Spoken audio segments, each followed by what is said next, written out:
Assalamualaikum warahmatullahi wabarakatuh. Yang terhormat kepada Bu Maisanah MPDI selaku dosen pengampu mata kuliah materi dan pembelajaran Quran, Hadis, MTS, dan MA. Izinkan saya memperkenalkan diri. Nama saya Muhammad Dimas Sastro, NIM 1811102009 dari PAIF semester 5 ya. Saya ini termasuk kelompok 7. Kelompok 7 itu mendapatkan tema conditioning operan dari BF Skinner. Sebelum kita melakukan pendalaman materi tentang apa itu conditioning operan dalam makalah saya ya, menurut saya dalam makalah saya, sebaiknya kita awali dengan suratul Fatihah. Semoga dalam pendalaman materi ini kita diberi kemudahan dan kelancaran dalam mencerna apa yang saya terangkan dari makalah saya. Ala hadiniyah bi suratul Fatihah.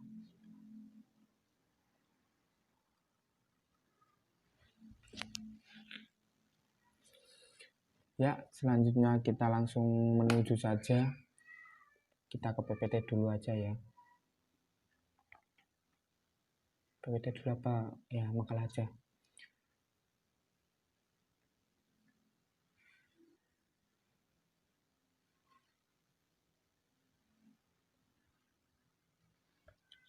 Sebentar. Ini belum saya rekam.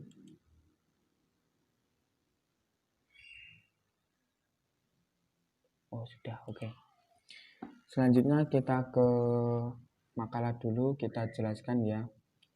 Apa itu definisi conditioning operan ya? Itu kita pertama step by step ya. Apa itu conditioning operan? Bagaimana prinsip-prinsip dalam conditioning operan? Terus yang ketiga itu apa relevansi yang ketiga bagaimana langkah-langkah penerapan conditioning operan dalam pembelajaran ya, itu bagaimana langkah-langkahnya. Terus yang keempat, apa relevansi dari conditioning operan terhadap dunia pendidikan saat ini, bagaimana itu hubungannya, bagaimana urgennya. Terus yang kelima itu apa kelebihan dan kekurangan dari penerapan conditioning operan ini dalam pembelajaran.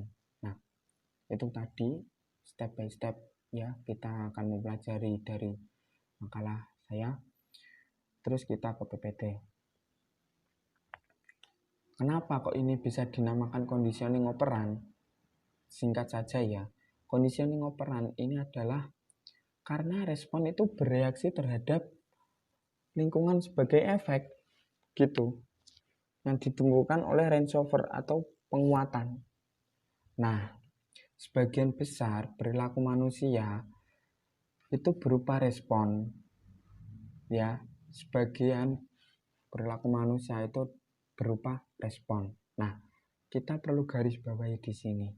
Respon bereaksi terhadap lingkungan sebagai efek, sedangkan perilaku manusia itu sebagian besar adalah respon. Jadi, kesimpulannya sebagian perilaku manusia itu adalah respon terhadap lingkungan.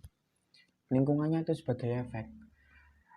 Maksudnya gini, contoh ya, apabila ada seorang kiai, ketika beliau mengisi pengajian, ya beliau menjadi seorang kiai, beliau mempunyai aura kiai, beliau bertindak sebagai kiai karena itu adalah perilakunya sebagai respon terhadap lingkungan, karena beliau sedang dalam kondisi pengajian mengisi ceramah.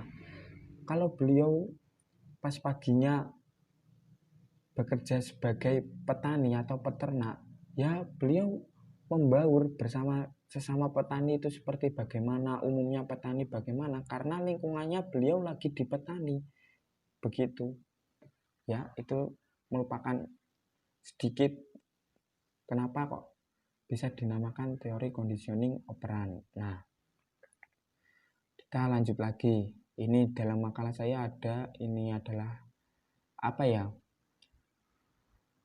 sebut saja ini adalah urutan dari bagaimana bentuk hasil ya dari conditioning operan ini. Yang pertama kan respon. Respon ini kan tadi dari lingkungan, terus eksperimen melahirkan hadiah. Hadiah ini bisa berupa penguatan ya.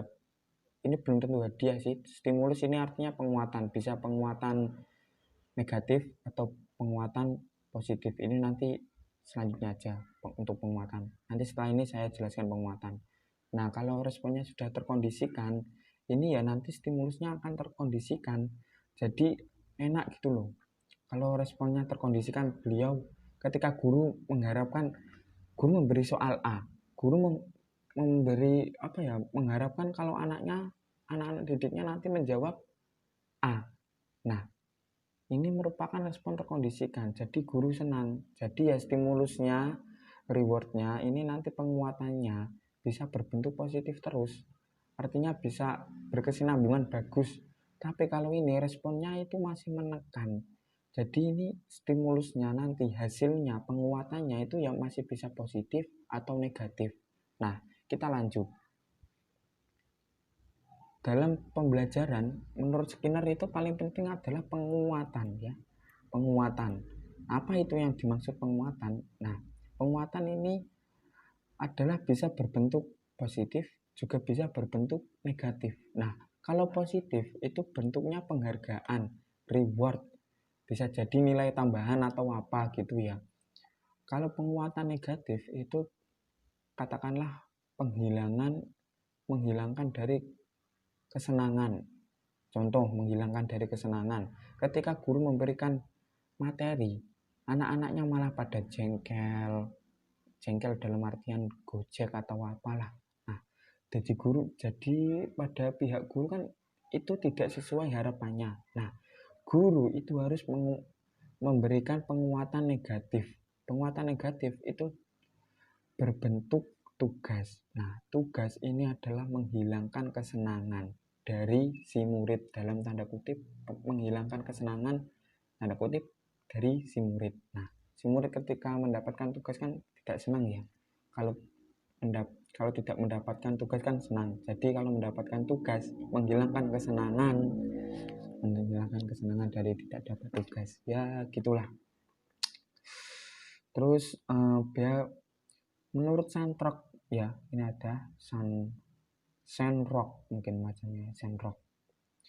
Nah, menurut Sandrock dan Skinner ini pembelajaran akan bagus, akan maksimal menurut Skinner ya.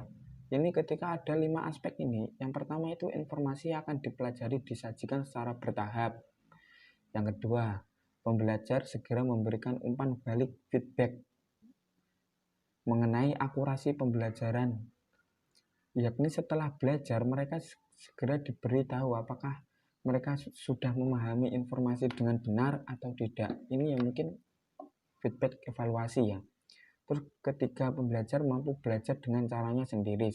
Saya berkeyakinan setiap orang mempunyai karakter atau cara tersendiri dalam memahami ya. Intinya tidak ada kebenaran yang baku ya. Jadi ini pembelajar harus belajar dengan caranya sendiri, oke? Terus ada juga tujuan pembelajaran harus dirumuskan secara spesifik sebelum proses pembelajaran dimulai, sehingga bisa dengan mudah untuk diukur hasilnya. Ini hasilnya sesuai dengan harapan atau tidak. Nah, kalau tujuan pembelajarannya belum dirumuskan secara spesifik, ya bagaimana tahu ini bagaimana guru dapat melaksanakan yang nomor 2 ini, memberikan umpan feedback. Bagaimana? Nah, ini jadi tujuannya harus sudah dirumuskan secara spesifik.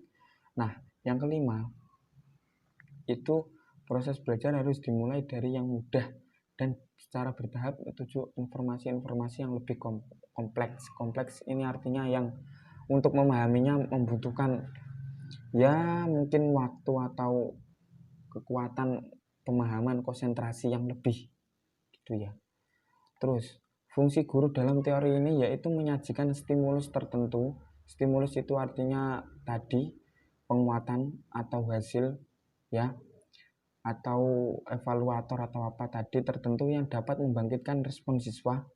Stimulus juga bisa berarti rangsangan ya. Jadi guru di sini dalam teori ini adalah fungsinya menyajikan stimulus, menyajikan rangsangan tertentu yang dapat membangkitkan respon siswa berupa hasil belajar yang diinginkan. Nah, guru harus pintar-pintar memberikan rangsangan supaya respon siswa itu sesuai dengan yang diinginkan. Nah, teori ini itu relatifnya singkat. Anak didik dapat memperoleh penguasaan dan keterampilan yang diharapkan oleh guru karena guru pintar memberikan rangsangan tadi ya. Terus para murid akan memiliki pengetahuan yang siap dipakai serta akan tertanam pada diri setiap pribadi secara rutin dan disiplin. Nah, selanjutnya ini ada tabel operan conditioning dari Skinner. Asumsi dasarnya yaitu belajar adalah perilaku dan perubahan perilaku yang tercermin dalam kekerapan, dalam kebiasaan, respon yang merupakan fungsi dari kejadian dalam lingkungan dan kondisi. Komponen dasar stimulus atau rangsangan tadi yang diberikan oleh guru, terus respon dari peserta didik, bagaimana responnya? Apakah responnya sesuai dengan keinginan guru atau responnya belum memenuhi keinginan guru, keinginan yang diharapkan oleh guru atau tidak tepat ya. Terus penguatannya itu tadi ya yang saya jelaskan, ini nanti guru memberikan penguatan positif atau penguatan negatif terhadap respon dari siswa. Kalau respon siswanya itu tepat sesuai yang diharapkan oleh guru, berarti penguatannya positif. Kalau responnya dari murid tidak tepat atau belum yang diharapkan, jadi penguatannya negatif. Kontribusi utamanya analisis keadaan, kesiapan, analisis praktek di kelas, dan bahan belajar yang diindividualisasikan. Nah, ini juga dalam Al-Quran ya, teori ini juga sudah ada sih sejak lama dalam pendidikan dalam Islam, tanda kurung Al-Quran ya. Nah, itu teori ini sama dengan kan penguatan tadi, reinforcement. Nah, sama dengan ganjaran sama penguatan kan sama-sama memberikan itu, sama-sama respon, sama-sama dari rangsangan terus ke respon, terus ke penguatan. Ganjaran ini merupakan hasil dari respon ya. Bagaimana responnya peserta didik? Patutkah mendapatkan ganjaran yang baik atau ganjaran yang kurang baik? Nah, dari Ibnu Sina saja ini beliau sampun sudah menggunakan metode talqin, yaitu mengulang-ulang, yaitu untuk pembiasaan akhlak ya. Ini merupakan stimulusnya respon, diulang-ulang terus responnya tadi. Jadi penguatannya itu baik ya gitu. Rangsangannya dari guru diulang-ulang terus gitu.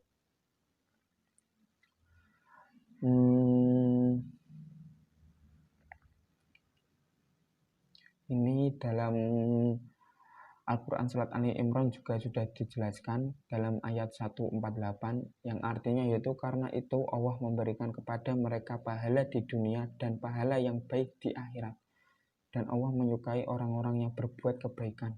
Pahala dunia dapat berupa kemenangan-kemenangan, memperoleh harta rampasan, pujian-pujian, dan lain-lain. Ini berarti penguatan positif semua ini yang dijelaskan oleh Allah. Ya begitulah. Jadi ini merupakan ganjaran baik dari respon yang baik. Kalau responnya buruk, ya otomatis ganjarannya buruk. Gitu aja sih. Tapi dalam Islam itu penguatan atau ganjaran yang jelek itu tidak boleh berlebihan. Sebab yang berlebihan ini ya, sebab pemberian penguatan yang berlebihan akan berakibat sampingan yang negatif. Sebagaimana hadis Nabi ya, Artinya hendaklah engkau memberikan ganjaran seperlunya saja. Karena apabila memberi hadiah atau ganjaran itu berlebih-lebihan, itu tidak dikehendaki karena berakibat negatif atau tidak baik. Hadis riwayat Bukhari. Ini tidak baik karena apa? Mungkin karena ketika si A, anak-anak, katakanlah murid di kelas ada A, B, C, D. Ketika guru memberikan stimulus, rangsangan, soal, atau apa gitu ya, yang merespon itu si A terus, sedangkan si A mendapat pujian, reward, nilai tambahan. Sedangkan B, C, D mendapatkan apa? B, C, D mendapatkan penguatan negatif, menghilangkan kesenangan. Mereka tidak mendapatkan pujian, tidak mendapatkan semangat, melainkan mendapatkan tugas tambahan. Sedangkan si A ini tidak mendapatkan tugas tambahan. Ini bisa menimbulkan kesenjangan, diskriminasi. Mungkin bisa saja muridnya merasa, oh guru ini pandang bulu lah, atau apalah. Ininya menimbulkan iri dengki dari BCD kepada si A. Nah itu. Terus lanjut perbandingan dari instrumen ya. Kalau dalam Islam ya, itu menggunakan instrumennya hati dan akal. Sedangkan ketika kita psikologi barat itu mereka cuma menggunakan akal. Ketika kita menggunakan metode uswah bil hikmah bin amsal, psikologi barat menggunakan conditioning. Ini dalam aliran behaviorisme. Aspek yang aktif ya, itu kita menggunakan kognitif, afektif, psikomotorik ditambah spiritual. Dalam Islam ada 4 aspek yang aktif. Nah, sedangkan kalau psikologi barat cuma menggunakan 3, meninggalkan spiritual. Kalau tujuan dalam Islam itu semua metode itu menunjukkan ke takwa. Semua pembelajaran itu dalam Islam itu mempunyai tujuan untuk bertakwa, menambah takwa kepada Allah ya. Ya, sedangkan psikologi barat cuman self actualization. Ya, cuman aksi terhadap diri sendiri saja. Nah, lanjut ke prinsip-prinsip. Prinsip di sini ada 5 ya. Pertama, reinforcement, yaitu merupakan proses memperkuat perilaku atau memperbesar kesempatan supaya perilaku tersebut terjadi lagi. Nah, ini satu cara untuk mengingat perbedaan penguatan. Reinforcement itu penguatan, tadi saya jelaskan ya. Nah, untuk mengingat perbedaan, kesimpulannya dari reinforcement ini untuk mengingat perbedaan antara penguatan positif dan negatif adalah penguatan positif ada sesuatu yang ditambahkan atau diperoleh ya. Ingat, penguatan positif ada sesuatu yang ditambahkan, bisa jadi ditambahkan nilai, dan atau memperoleh ini bisa jadi memperoleh pujian, wah anak ini pintar, ataupun hadiah. Nah, sedangkan penguatan negatif ini ada sesuatu yang dikurangi ya, ada sesuatu yang dikurangi atau dihilangkan. Nah, kesimpulannya ini tadi penguatan dibagi menjadi 2.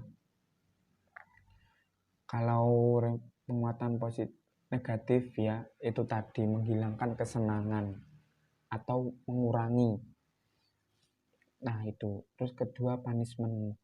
Punishment itu ya memperlemah atau mengurangi perilaku yang bisa terjadi pada masa mendatang. Nah, jadi ketika si anak ini bandel, kita beri punishment supaya perilaku tersebut, perilaku gojek dari anak tersebut bisa terkurang pada masa mendatang, biar masa mendatangnya anak ini bagus lagi, tidak kesopan santunnya lebih bagus gitu. Apa intinya punishment itu seperti memberikan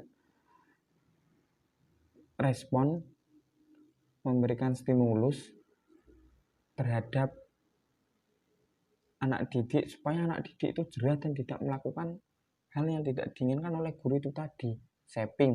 Shaping ini pembentukan respon. Artinya teknik yang dilakukan dengan cara menguatkan organisme atau individu pada setiap kali ia bertindak ke arah yang diinginkan, sehingga ia menguasai atau belajar merespon sampai suatu saat tidak perlu lagi menguatkan respon tersebut. Nah, kesimpulan dari shaping ini adalah suatu perilaku yang sudah memiliki komponen-komponen yang telah terencana.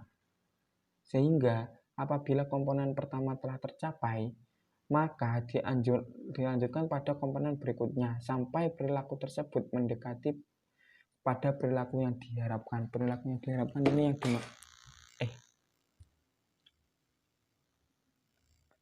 perilaku yang diharapkan ini yang dimaksud yaitu sehingga tanpa stimulus, tanpa rangsangan dari guru, itu si anak didik sudah langsung paham betul. Kalau saya ingin mendapatkan penguatan positif, ya saya melakukan ini. Tanpa perlu rangsangan, si anak didik itu sudah sadar. Nah, ini adalah inti dari shaping. Extinction, ya, eliminasi kondisi adalah menghilangkan penguatan dari perilaku yang dipelajari dengan menghentikan penguatan dari perilaku tersebut. Nah, contohnya ya, jika orang tua mengabaikan kemarahan anak-anak dengan memberinya perhatian khusus, frekuensi kemarahan dari anak seharusnya akan berkurang, namun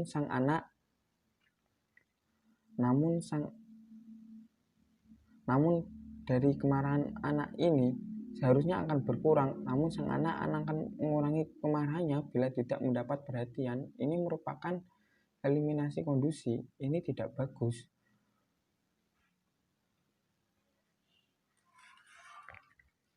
Terus kita lanjut ke generational discrimination. Terlalu jauh eliminasi. Kita kan baru sampai prinsip-prinsip. Nah, ini ada 5 ya prinsipnya ini dalam PPT. Nah, kita ke generation discrimination. Apa itu? Inti dari ini yaitu adalah generalisasi, merupakan penyamarataan perilaku seseorang terhadap satu objek dengan objek lain. Hal ini tentu dipengaruhi oleh latihan atau kebiasaan. Sedangkan diskriminasi merupakan proses belajar agar dapat mengetahui dan membaca situasi tertentu sehingga respon yang diberikan berbeda-beda dengan respon yang diberikan pada situasi yang lain. Nah, selanjutnya kita pada implementasi atau penerapan ya. Implementasinya ini kita belajar di PPT dulu untuk mengembangkan iklim yang kondusif, karena di sini guru itu menjadi center of learning ya, karena guru harus memberikan rangsangan terus supaya murid menghasilkan responnya itu nanti positif atau negatif sesuai yang diinginkan dengan guru atau tidak. Nah, baru guru memberikan penguatan, nanti si A diberi penguatan positif atau negatif. Nah, untuk mengembangkan iklim yang kondusif, itu guru harus 1. Menganalisis lingkungan kelas. 2. Mengembangkan daftar penguat potensial. 3. Memilih urutan perilaku. Dan 4. Menerapkan urutan perilaku memelihara catatan anekdota dan melakukan perubahan yang dikehendaki. Nah, ini ya, bisa dibaca sendiri. Ini adalah langkah-langkahnya. Ini sudah jelas sekali langkah-langkahnya, step by step ya. Terus apa relevansinya? Sebenarnya ini relevansinya pendidikan ini sangat relevansi sekali, mengingat anak-anak muda masa sekarang kan gini ya. Sekarang itu anak-anak muda sekarang itu kalau bandel-bandel gitu kalau belum jera atau belum mendapatkan sesuatu yang mungkin sangat mempengaruhi dia, yang dapat merubah, menakut-nakuti lah, baru dia akan jera. Nah, dalam teori ini sangat bagus, karena nanti si murid akan, ketika murid melakukan tindakan yang tidak diinginkan oleh guru dapat melakukan penguatan negatif terus menerus ya, tapi dalam tanda kutip ya, tidak boleh berlebihan, karena kalau berlebihan kan nanti itu tadi sesuai sabda Nabi dapat menimbulkan hal-hal yang negatif. Nah, untuk kelebihan dan kekurangan dari conditioning operan ini, yang pertama ya,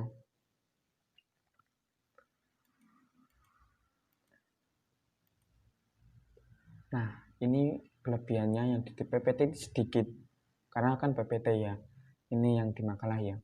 Kelebihannya yang pertama, ini dapat mengurangi bahkan menghilangkan perilaku yang tidak diharapkan dan meningkatkan perilaku yang diharapkan, yang nantinya perilaku tersebut akan diulangi di masa yang akan datang. Ini yang diulangi yang perilaku baik ya. Guru diarahkan untuk menghargai setiap anak didiknya. Ini apabila menghilangkan sistem hukum ya. Hal ini didukung dengan adanya pembentukan lingkungan yang baik untuk meminimalkan terjadinya kesalahan, penguatan sendiri, memotivasi untuk berperilaku benar sesuai keinginan. Nah, teori ini juga ideal untuk memperoleh keterampilan. Nih, keterampilan yang memerlukan latihan. Saya besarkan aja ya, ini kan PPT-nya sudah selesai ya. Nah,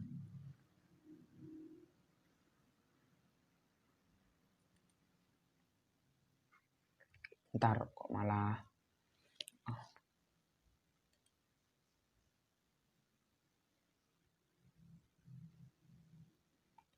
ya maaf, laptop kentang jadi sedikit terkendala. Nah, yang teori ini juga ideal untuk memperoleh keterampilan yang memerlukan latihan dan praktik yang mengandung unsur spontanitas, daya tahan, dan kecepatan. Menerapkan pada pendidikan, mampu memberi siswa harga diri karena pemberian hadiah guru pemacu semangat belajar. Selain itu, teori conditioning operan ini dirasa cocok untuk melatih anak-anak yang mana membutuhkan peran orang dewasa sebagai si pemberi pengenalan, pengulangan, peniruan, dan penerimaan hadiah secara langsung. Beberapa kurangan ini, yang pertama, pembelajarannya diamati secara langsung. Ini merupakan kurangannya. Kenapa daring ini kurangannya secara langsung? Karena belajar kan apa ini? Kegiatan mental yang tidak dapat dilihat dari luar, kecuali sebagai gejalanya. Nah, jadi ini tidak cocok. Terus yang kedua, pembelajaran ini berpusat pada guru atau mekanistik yang mana hasilnya itu didasarkan diukur dengan cara diamati terlebih dahulu. Dalam proses tersebut dapat menimbulkan kecemburuan di dalam kelas seperti yang tadi saya jelaskan ya. Terus menurut Usman, kelemahannya ini menurut Usman ada 4. Yang satu, menghambat inisiatif siswa, di mana inisiatif dan minat siswa yang berbeda dengan petunjuk guru dianggap suatu penyimpangan dan pelanggaran dalam pengajaran yang diberikan. Nah, ini jadi siswa itu tidak bisa bergerak secara aktif, secara kemauan mereka sendiri, tetapi kemauan tersebut dalam tanda kutip masih dalam satu ranah pembelajaran, bukan melenceng dari konteks. Ini tidak bagus karena guru egois. Yang kedua, menimbulkan penyesuaian secara statis kepada lingkungan pembelajaran. Yang ketiga, membentuk kebiasaan yang artinya seolah-olah siswa melakukan sesuatu secara mekanis, dan dalam memberikan stimulus siswa dibiasakan bertindak secara otomatis. Yang keempat, dapat menimbulkan verbalisme. Verbalisme itu apa? Yaitu pengajaran yang bersifat menghafal, di mana siswa dilatih untuk menguasai bahan pelajaran tanpa berpikir secara logis. Ini seperti hewan saja. Nah, kesimpulannya, teori ini merupakan teori pengembangan dari kondisional klasik dari Pavlov, terus dikembangkan oleh Skinner. Nah, fokus Skinner ini adalah penguatan subjek tak lama setelah menanggapi stimulus tadi. Pemberian penguatan di program sedemikian rupa untuk menghasilkan pengulangan dan peningkatan pada respon. Secara teoritis, proses ini sebagai upaya pembentukan tingkah laku atau operan conditioning. Penguatan teori ini memadukan antara konsekuensi yang menyenangkan dan tidak menyenangkan ya, untuk mengubah perilaku yang implementasinya terdapat penghargaan dan meniadakan hukuman. Meski demikian, hadiah hendaknya diberikan jika dianggap perlu. Melihat dasar operan conditioning sebagai pengajaran untuk memastikan respon terhadap stimulus atau rangsangan, dalam sistem pembelajaran pendidikan agama Islam, guru harus mempraktikkan teori yang ada untuk menyukseskan proses pembelajaran. Langkah baiknya jika penerapan teori ini tidak sepenuhnya diterapkan tetapi juga dikombinasikan dengan teori lain, ya, sehingga mampu terlaksananya tujuan pendidikan yang diinginkan. Kemudian bagi para guru PAI hendak menerapkan teori operan ini terlebih dahulu untuk memahami karakter setiap siswa, ya. Bagaimana karakter siswa ketika mendapatkan penguatan positif dan bagaimana reaksi siswa ketika mendapatkan penguatan negatif. Ini merupakan bagus, dalam tanda kutip bagus, untuk memahami karakter, ya. Nah, tetapi dalam ini guru itu harus adil dalam setiap memberikan kekuatan positif dan negatif pada peserta didik agar tidak menimbulkan kecemburuan antar siswa. Ini yang sulitnya, ya ini harus adil ini. Sekian dari pemaparan materi saya, ya. Ini RPP-nya bisa dibaca sendiri. Sekian dari pemaparan materi dari saya. Kurang lebihnya saya mohon maaf atas segala pemaparan materi saya yang tidak jelas, ya, bisa ditanyakan pas diskusi. Wassalamualaikum warahmatullahi wabarakatuh.